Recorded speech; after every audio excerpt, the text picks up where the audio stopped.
Hi friends, welcome to my channel Irupotula. ఈరోజు ఈ వీడియోలో నేను సెప్టెంబర్ 29, 30 తారీఖులో జరిగినటువంటి ప్రముఖమైన కరెంట్ అఫైర్స్ గురించి వివరించబోతున్నాను. అందులో మొట్టమొదటిది దాదా సాహెబ్ ఫాల్కే అవార్డు.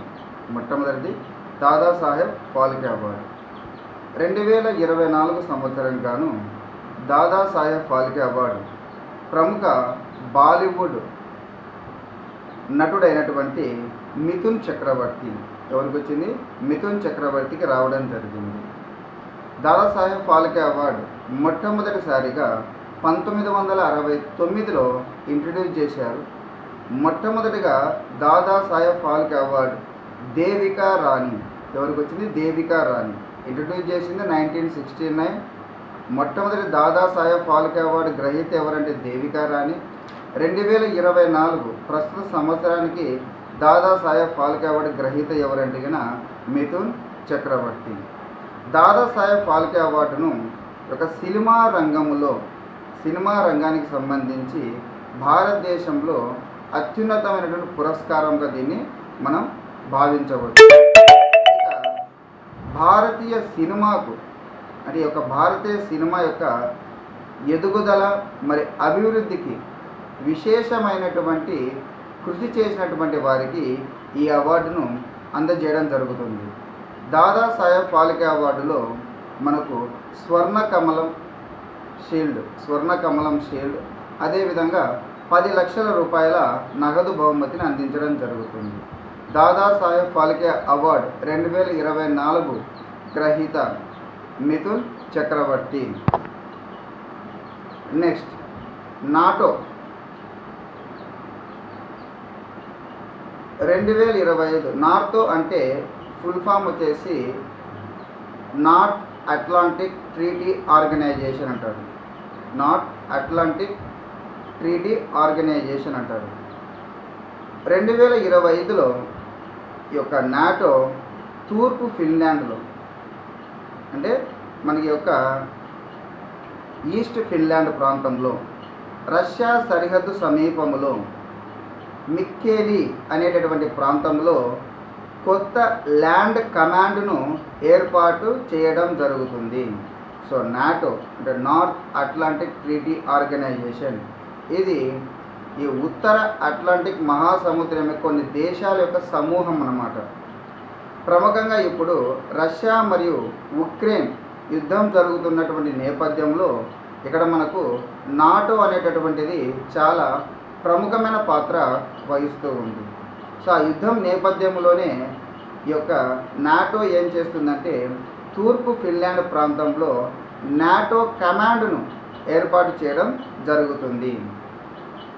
దీనికి multi corps land component command అని పేరు పెట్టడం జరిగింది. సో నాటో తూర్పు ఫిన్లాండ్ ప్రాంతంలో ఏర్పాటు చేయబడే నాటో కమాండ్కి ఏమని పేరు పెట్టారంటే multi corps land component command అని పేరు పెట్టడం జరిగింది. సో ఈ కమాండ్ ప్రధానంగా ఈ సైనిక సంఘర్షణలు అంటే యుద్ధం జరుగుతున్నటువంటి సమయంలో ఐరోపాలో ఉన్నటువంటి మనం చెప్పాం కదా, ఐరోపాలో ఉన్నటువంటి కొన్ని దేశాల యొక్క సమూహమే నాటో అనేటటువంటిది. నాటో యొక్క కార్యకలాపాలను పర్యవేక్షించడం జరుగుతుంది. సింపుల్గా చెప్పాలి, NATO North Atlantic Treaty Organization ఈ యొక్క రష్యా మరియు ఉక్రెయిన్ యుద్ధం జరుగుతున్నటువంటి నేపథ్యంలో తూర్పు ఫిన్లాండ్ ప్రాంతంలో 2025లో multi corps land component command అనేటటువంటి ఒక సెంటర్ని ఏర్పాటు చేయడం జరుగుతుంది. మన ఢిల్లీ హైకోర్టు ప్రధాన న్యాయమూర్తిగా చీఫ్ జస్టిస్గా మన్మోహన్ గారు ప్రమాణ స్వీకారం చేయడం జరిగింది. ఢిల్లీ హైకోర్టు చీఫ్ జస్టిస్గా మన్మోహన్ ప్రమాణ స్వీకారం చేయడం జరిగింది. మనకి సుప్రీంకోర్టు ప్రధాన న్యాయమూర్తి అయితే రాష్ట్రపతి ప్రమాణ స్వీకారం చేయిస్తారు. అదే హైకోర్టు ప్రధాన న్యాయమూర్తులను గవర్నర్ ప్రమాణ స్వీకారాన్ని చేయించడం జరిగింది. పాలిటీ పరంగా చూసినట్లయితే సుప్రీంకోర్టు ప్రధాన న్యాయమూర్తి చేత రాష్ట్రపతి ప్రమాణ స్వీకారం చేయిస్తారు. అదే హైకోర్టు ప్రధాన న్యాయమూర్తులు అయితే గవర్నర్ ప్రమాణ స్వీకారం చేయించడం జరుగుతుంది. సో అదేవిధంగా ఈ హైకోర్టు ప్రధాన న్యాయమూర్తి, ఢిల్లీ హైకోర్టు ప్రధాన న్యాయమూర్తి మన్మోహన్ చేత ఈ యొక్క ఢిల్లీ లెఫ్టినెంట్ గవర్నర్ అయినటువంటి వికే సక్సేనా, వినయ్ కుమార్ సక్సేనా ప్రమాణ స్వీకారం చేయించడం జరిగింది. వికే సక్సేనా ప్రమాణ స్వీకారం చేయించడం జరిగింది. నాసా ఇప్పుడు మన ఇండియాకు సంబంధించినటువంటి అంతరిక్ష ప్రయోగాలు చేసేటువంటి సెంటర్ని మనం ఇస్రో అని పిలుస్తాం. ఇండియన్ స్పేస్ రీసెర్చ్ ఆర్గనైజేషన్ అంటుంది. ఆ విధంగా ప్రతి దేశానికి ఒక అంతరిక్ష ప్రయోగ కేంద్రం అనేటటువంటిది ఉంటుంది. నాసా అనేటటువంటిది అమెరికాకు చెందినటువంటి అంతరిక్ష ప్రయోగ కేంద్రం. ఈ నాసా సెప్టెంబర్ 28వ తారీఖున స్పేస్ ఎక్స్ ఫాల్కన్ 9 అనే రాకెట్ని ప్రయోగించడం జరిగింది. స్పేస్ ఎక్స్ ఫాల్కన్ 9 అనే రాకెట్ను ప్రయోగించడం జరిగింది. దీని యొక్క ప్రధాన ఉద్దేశం ఏమిటి? ఈ స్పేస్ ఎక్స్ ఫాల్కన్ 9 రాకెట్ యొక్క ప్రధాన ఉద్దేశం ఏమిటంటే, మనకు ఇంతకు ముందు అమెరికాకు చెందినటువంటి వ్యోమగాములు బోయింగ్ యొక్క స్టార్ లైనర్ స్పేస్ షిప్, ఇక్కడ మేము చెప్తున్నాం బోయింగ్ యొక్క స్టార్ లైనర్ స్పేస్ షిప్లో సమస్యల కారణంగా కొన్ని అనుకోని ప్రాబ్లమ్స్ రావడం వలన ఇద్దరు వ్యోమగాములు అక్కడే ఉండిపోవలసి వచ్చింది. వాళ్ళు ప్రధానంగా మనం చెప్పుకుంటే మనకు తెలిసినటువంటి సుపరిచితమైన పేరు సునీత విలియమ్స్, భారత సంతతికి చెందినటువంటి ఆమె. Sunita Williams and Butch Wilmore అంటారు. Sunita Williams and Butch Wilmore, వీరిని తిరిగి భూమి మీదకి తీసుకురావడం దీని యొక్క ప్రధాన ఉద్దేశం. సమస్యల సుడిగుండం నుంచి వారిని విడిపించడం అనేది ఈ యొక్క ప్రయోగం యొక్క ప్రధాన ఉద్దేశం. అదే విధముగా ఈ నాసా వ్యోమగాములైనటువంటి నిక్ హేన్ మరియు రష్యా వ్యోమగామి అయినటువంటి అలెగ్జాండర్ గోర్బోవ్లను ఈ ISS అంటారు. అంతర్జాతీయ అంతరిక్ష కేంద్రం. ISS అంటే అంతర్జాతీయ అంతరిక్ష కేంద్రానికి వీళ్ళని క్యారీ చేయడము. So NASA space X and Falcon 9 అనే రాకెట్ను ప్రయోగించడం జరిగింది. దీని యొక్క ప్రధాన ఉద్దేశం ఇక్కడ మనకి స్పేస్లో కొన్ని ప్రాబ్లమ్స్ వల్ల ఇరుక్కపోయినటువంటి సునీత విలియమ్స్ మరి బుచ్ విల్మోర్ని వారిని తిరిగి తీసుకురావడం అనేది దీని యొక్క ప్రధాన ఉద్దేశంగా చెప్పవచ్చు. వాయువీర్ విజేత ర్యాలీ ఏమంటాం? వాయువీర్ విజేత ర్యాలీ. ఇండియన్ ఎయిర్ ఫోర్స్ భారతీయ వాయుసేనకు 92వ వార్షికోత్సవం సందర్భంగా IAF 92వ వార్షికోత్సవం సందర్భంగా వాయువీర్ విజేత ర్యాలీ అంటున్నాం. ఏంటి వాయువీర్ విజేత ర్యాలీ అని అంటే కదా, ఈ యొక్క ఇండియన్ ఎయిర్ ఫోర్స్ 92వ వార్షికోత్సవం సందర్భంగా లడాఖ్లోని థోయిస్ నుండి, ఎక్కడి నుంచి లడాఖ్లోని థోయిస్ నుండి అరుణాచల్ ప్రదేశ్లోని తవాంగ్ వరకు, లడాఖ్లోని థోయిస్ నుండి అరుణాచల్ ప్రదేశ్లోని తవాంగ్ వరకు దాదాపుగా 7,000 కిలోమీటర్లు. ఎన్ని కిలోమీటర్లు? 7,000 కిలోమీటర్లు వాయువీర్ విజేత పేరుతో ఆటోమొబైల్ ర్యాలీని ప్రారంభించడం జరిగింది. సో వాయువీర్ విజేత అనేటటువంటిది ఒక ఆటోమొబైల్ ర్యాలీ. దీనిని లడాఖ్లోని థోయిస్ నుండి అరుణాచల్ ప్రదేశ్లో తవాంగ్ వరకు నిర్వహిస్తారు. దాదాపుగా 7,000 కిలోమీటర్లు ఈ వాయువీర్ విజేత ర్యాలీ అనేటటువంటిది. దీనిని IAF 92వ వార్షికోత్సవం సందర్భంగా నిర్వహించడం జరుగుతుంది. ఇక 95వ MCC ఏమంటున్నాం 95వ MCC Murugappa gold cup hockey tournament, 95వ MCC Murugappa gold cup hockey tournament final మనకి సెప్టెంబర్ 28వ తారీఖున ఇండియన్ ఆయిల్ కార్పొరేషన్ అదేవిధంగా భారతీయ రైల్వేల మధ్య నిర్వహించడం జరిగింది. ఇండియన్ ఆయిల్ కార్పొరేషన్ అండ్ భారతీయ రైల్వే. ఇందులో 95వ MCC Murugappa gold cup hockey tournament విజేత భారతీయ railway. Next junior world wushu championship 2024, junior world cup wushu championship 2024. ఈ junior world cup wushu championship 2024లో భారత్కు 7 పతాకాలు వచ్చాయి. ఇందులో 2 స్వర్ణాలు, 1 రజతం, 4 కాంస్య పతాకాలు ఉన్నాయి. 2 స్వర్ణాలు మనం తీసుకున్నట్లయితే బాలుర విభాగంలో ఆర్యన్, బాలల విభాగంలో శౌర్య, వీళ్ళిద్దరూ గోల్డ్ మెడల్ని సాధించడం జరిగింది. Next 9th one UP Uttar Pradesh UP international trade show 2024, UP international trade show 2024. ఈ కార్యక్రమం గ్రేట్ నోయిడాలో జరిగింది.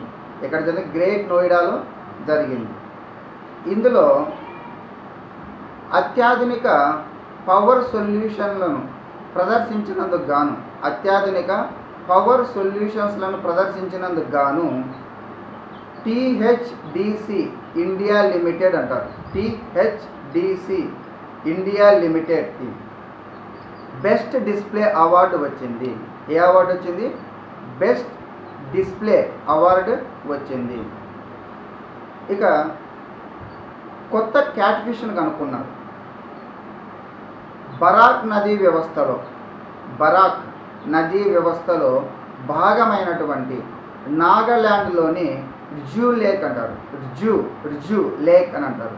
ఇప్పుడు నాగాల్యాండ్లో ఉన్నటువంటి రిజ్యూ లేక్లో ఈ జియోలాజికల్ సర్వే ఆఫ్ ఇండియా వారు ఎక్సోస్టోమా సెంటియోనో అనే కొత్త జాతి క్యాట్ ఫిష్ను కనుగొన్నారు. సో ఏం పేరు? దాని పేరు ఎక్సోస్టోమా సెంటియోనోయో అనే కొత్త క్యాట్ ఫిష్. కనుక్కునేది ఎవరు? జియోలాజికల్ సర్వే ఆఫ్ ఇండియా వారు. ఎక్కడ కనుక్కున్నారు? బరాక్ నది వ్యవస్థలో భాగమైనటువంటి నాగాల్యాండ్లో ఉన్నటువంటి రిజ్యూ లేక్లో కనుగొనడం జరిగింది. 11th వన్ దర్శిని. ఏమంటున్నాం? దర్శిని. ఏంటి దర్శిని అని అంటే కనుక తెలంగాణ ప్రభుత్వం టూరిజం మరియు కల్చర్ డిపార్ట్మెంట్ వారి నేతృత్వంలో, తెలంగాణ ప్రభుత్వం ఈ టూరిజం మరియు కల్చర్ డిపార్ట్మెంట్ నేతృత్వంలో విద్యా విహారయాత్రల కోసం దర్శిని అనే కార్యక్రమాన్ని ప్రవేశపెట్టింది. సో దర్శిని అనేటటువంటిది విద్యా విహారయాత్రకు సంబంధించినటువంటి కార్యక్రమం. ప్రవేశపెట్టినటువంటి వారు తెలంగాణ ప్రభుత్వం టూరిజం మరియు కల్చరల్ డిపార్ట్మెంట్ వారు దీన్ని ప్రవేశపెట్టడం జరిగింది.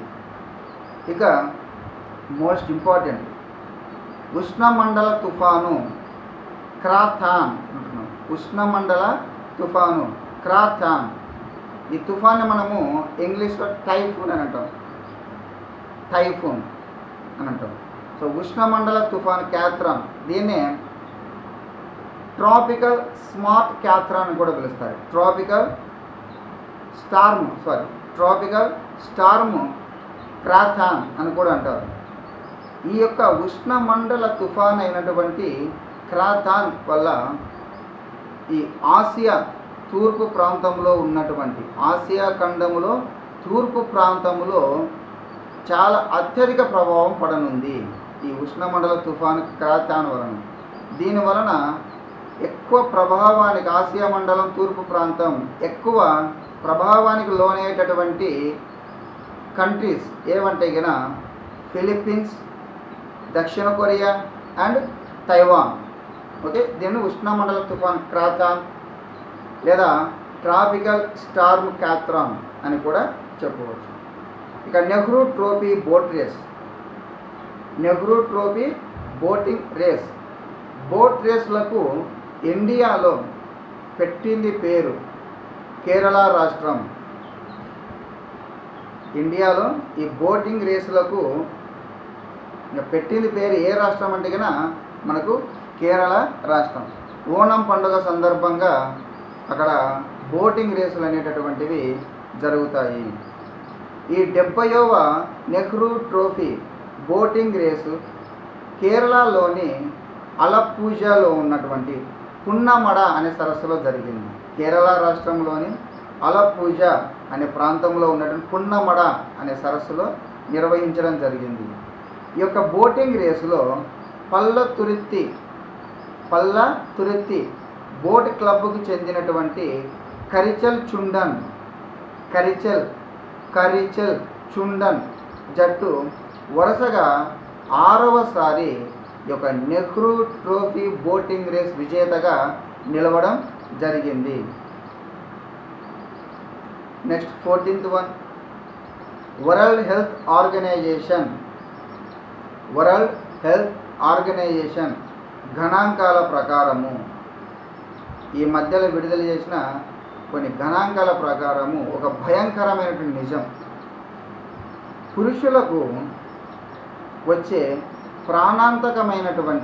పురుషులకు సంభవించే ప్రాణాంతకమైనటువంటి ప్రోస్టేట్ క్యాన్సర్ అంటారు.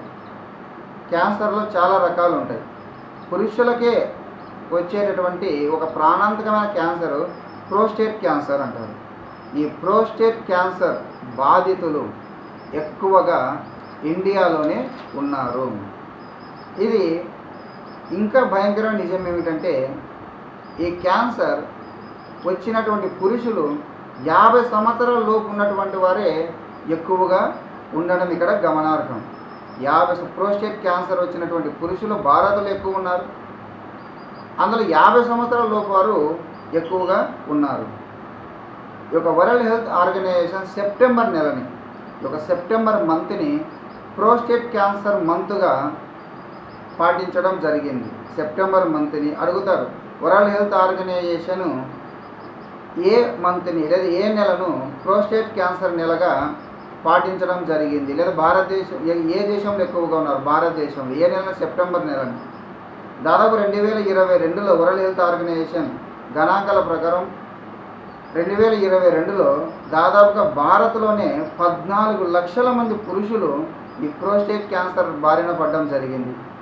అందులో 14 లక్షల మందికి క్యాన్సర్ వస్తే, భారత్లో 14 లక్షల మందికి క్యాన్సర్ వ్యాధి వస్తే అందులో కేవలం ప్రోస్టేట్ క్యాన్సర్ ఉన్నటువంటి వాళ్ళే దాదాపు 37,900 మంది ఉన్నారు. అంటే 3% ప్రోస్టేట్ క్యాన్సర్ బారిన పడడం జరిగింది. తర్వాత 5th one, FSSAI food safety and standard authority of India అని అంటారు. మీరు ఏ ప్యాకెట్ అయినా, ఏ ఆహార పదార్థానికి సంబంధించిన ఏ ప్యాకెట్ అయినా కానీ, ఎటువంటి ప్యాకెట్ అయినా కానీ, అంటే అది డ్రింకబుల్ కావచ్చు, ఈటబుల్ కావచ్చు, మనిషి డ్రింకబుల్ కావచ్చు, ఈటబుల్ కావచ్చు, సంబంధించిన దేన్ని తీసుకున్నా కానీ దాని మీద FSSAI అని ఉంటుంది. అంటే food safety standard authority of India అంటారు. FSSAI అంటే కన్నా food safety and standard authority of India అని అంటారు. డ్రింకబుల్ ఆర్ ఈటబుల్ దేని మీదైనా కానీ ఇది ఉంటుంది. సో ఈ యొక్క FSSAI ప్రజా ఆరోగ్యంతో ముడిపడిన కీలకమైన ఆహార నాణ్యత ప్రమాణాల పర్యవేక్షణలో కేరళ రాష్ట్రం 100కు గాను 73.7 మార్కులతో దేశంలోనే అగ్రస్థానంలో నిలిచింది.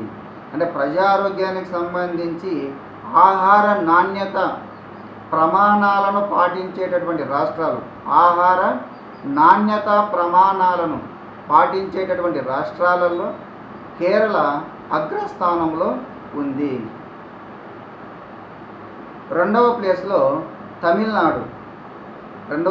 తమిళనాడు ఉంది. Telangana it is very bad. Telangana 23వ స్థానంలో ఉంటే ఆంధ్రప్రదేశ్కి అట్టడుగు స్థానంలో ఉంది. సో ప్రజారోగ్యానికి సంబంధించిన ఈ ఆహార నాణ్యత ప్రమాణాలు food safety and standard authority of India వారు నిర్వహించిన ఆహార నాణ్యత ప్రమాణాలు కేరళ అగ్రస్థానంలో, తమిళనాడు 2వ స్థానంలో, తెలంగాణ 23వ స్థానంలో, ఆంధ్రప్రదేశ్ అట్టడుగు స్థానంలో ఉంది. Bain and company index artificial intelligent కృత్రిమ మేధకు సంబంధించిన ఉత్పత్తులు, సేవలు, అంతర్జాతీయ మార్కెట్, ఈ ఆర్టిఫిషియల్ ఇంటెలిజెన్స్కి సంబంధించినటువంటి ఇండెక్స్ అన్నమాట. ఇది బేన్ అండ్ కంపెనీ ఇండెక్స్, కృత్రిమ మేధ ఆర్టిఫిషియల్ ఇంటెలిజెన్స్ సంబంధించినటువంటిది.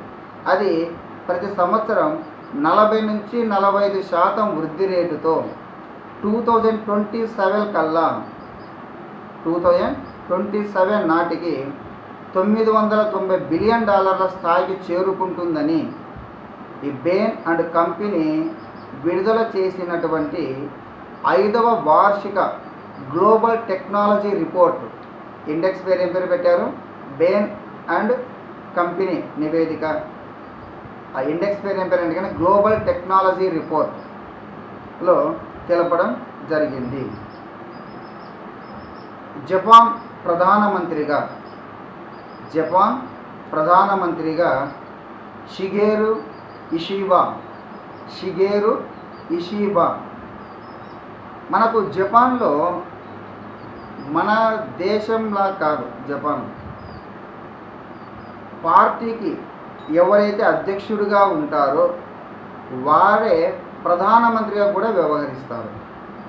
ఇప్పుడు మన ఇండియాలో బీజేపీ ప్రభుత్వం, ఎన్డీఏ ప్రభుత్వం అయినప్పటికీ, ఎన్డీఏ కూటమి ప్రభుత్వం అయినప్పటికీ, నేషనల్ డెమోక్రటిక్ అలయన్స్ అంటారు, ఎన్డీఏ కూటమి అయినప్పటికీ బీజేపీ ప్రభుత్వం, మెజార్టీ బీజేపీ అధ్యక్షుడు నడ్డా, జేపీ నడ్డా, కానీ ప్రధానమంత్రి నరేంద్ర మోడీ. కానీ జపాన్లో అలా కాదు.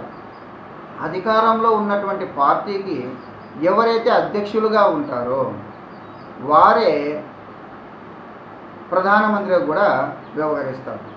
ఈ సెప్టెంబర్ చివరి నాటికి ప్రస్తుతం ఉన్నటువంటి కిషిదా, జపాన్ ప్రధానమంత్రిగా ఉన్నటువంటి కిషిదా పార్టీ అధ్యక్ష పదవీ కాలం ముగిసిపోవడం జరిగింది. పార్టీ అధ్యక్ష పదవీ కాలం ముగిసిపోయింది. సో దాంతో ఆటోమేటిక్గా అతను ప్రధానమంత్రి పోస్టు కూడా రిజైన్ చేయాలి. సో ఆ విధంగా కిషిదా రాజీనామా చేయడంతో జపాన్ ప్రధానిగా, అదేవిధంగా ఆ అధికార పార్టీ అధ్యక్షుడిగా కూడా ఉంటాడు. జపాన్ ప్రధానమంత్రి, అధ్యక్షుడు ఒకరే ఉంటారు. సో ఆ విధంగా జపాన్ ప్రధానమంత్రిగా షిగేరు ఇషిబా ప్రమాణ స్వీకారం చేయడం జరిగింది.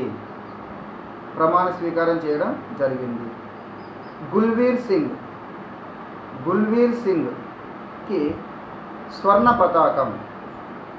ఇక్కడ మనకు జాతీయ రికార్డుని, మన నేషనల్ రికార్డుని ఇతను బద్దలు కొట్టడం జరిగింది. జపాన్లో జరుగుతున్నటువంటి ప్రపంచ అథ్లెటిక్స్ కాంటినెంటల్ టూర్ అంటారు.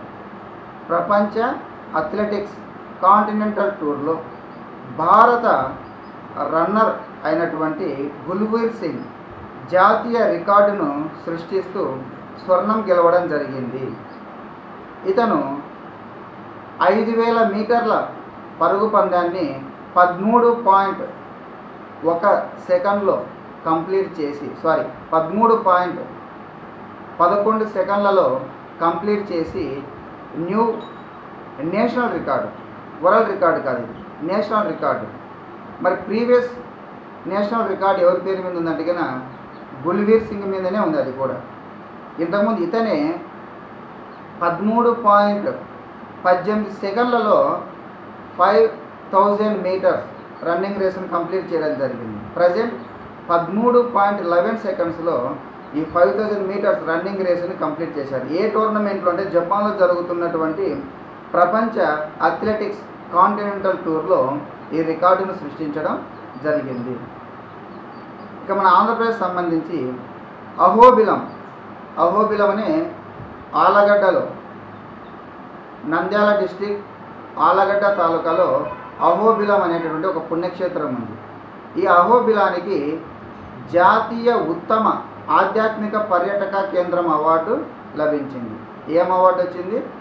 జాతీయ ఉత్తమ ఆధ్యాత్మిక పర్యాటక కేంద్రం.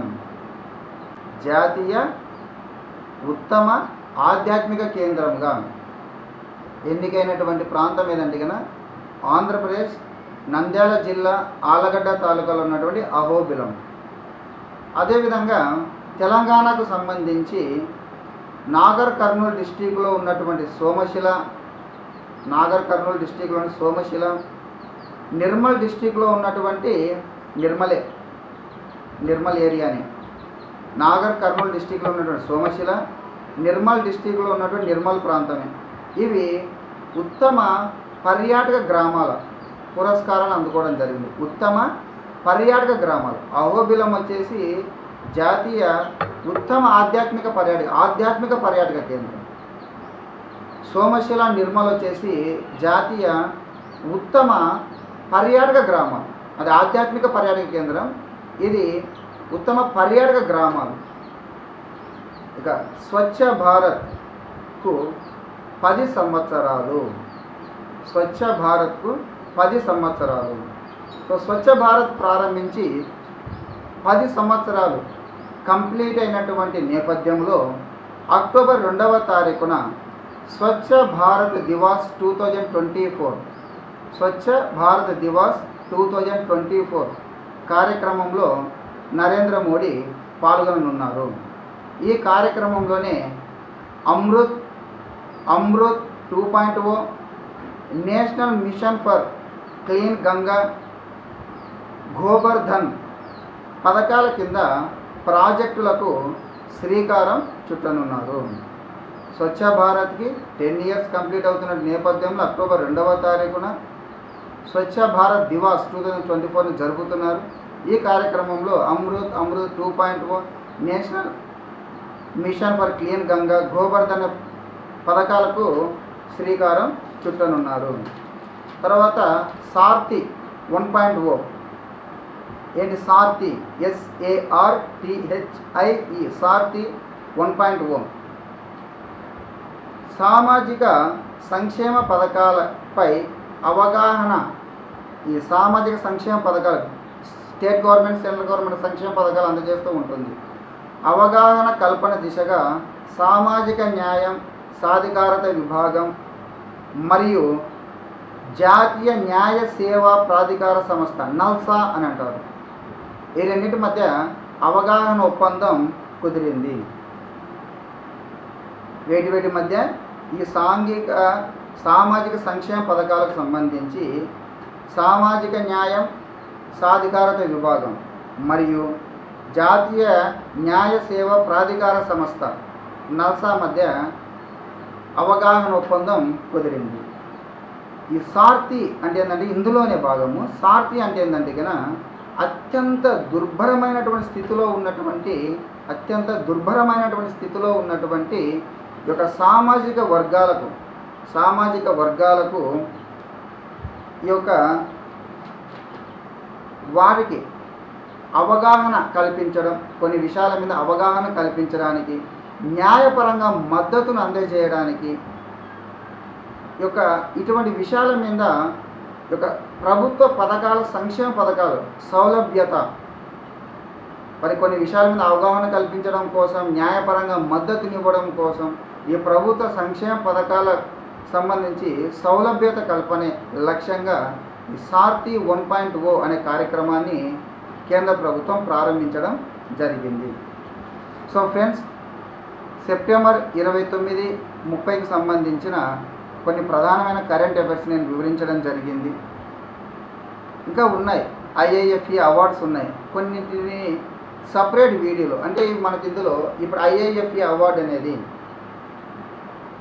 కొన్ని అవార్డ్స్, మొన్న జరిగినటువంటి అవార్డ్స్ కార్యక్రమాలు, మరికొన్ని విషయాల గురించి మనం ఇక్కడ వాటిని సపరేట్గా మనం డీప్ వీడియో చేయవలసి ఉంటుంది. ప్రధాని నరేంద్ర మోడీ అమెరికా పర్యటన గురించి కావచ్చు, మొన్న ఇచ్చిన ఐఐఎఫ్ఈ అవార్డ్స్ గురించి కావచ్చు, వాటి గురించి కొన్ని సపరేట్ వీడియో చేయడం జరుగుతుంది. సో ఫ్రెండ్స్, సెప్టెంబర్ 29, 30 తారీఖుల్లో జరిగిన కొన్ని ప్రధానమైనటువంటి కరెంట్ అఫైర్స్ వివరాలు ఇవి. ఓకే ఫ్రెండ్స్, కాంపిటేటివ్ ఎగ్జామ్స్ చాలా వస్తున్నాయి. TET, DSC, RRB, NTPC, group 1, group 2, ఈ విధంగా 1 by 1 తెలంగాణలో అయితే మోస్ట్ ఆఫ్ ది నిన్ననే డిఎస్సి ఫలితాలు కూడా రావడం జరిగింది. సో చాలా కాంపిటేటివ్ ఎగ్జామ్స్ అనేవి రాబోతున్నాయి. కాబట్టి అందరూ, ప్రతి అభ్యర్థి కూడా ఖచ్చితంగా విజయం సాధించాలని ఆకాంక్షిస్తూ ఆల్ ది బెస్ట్.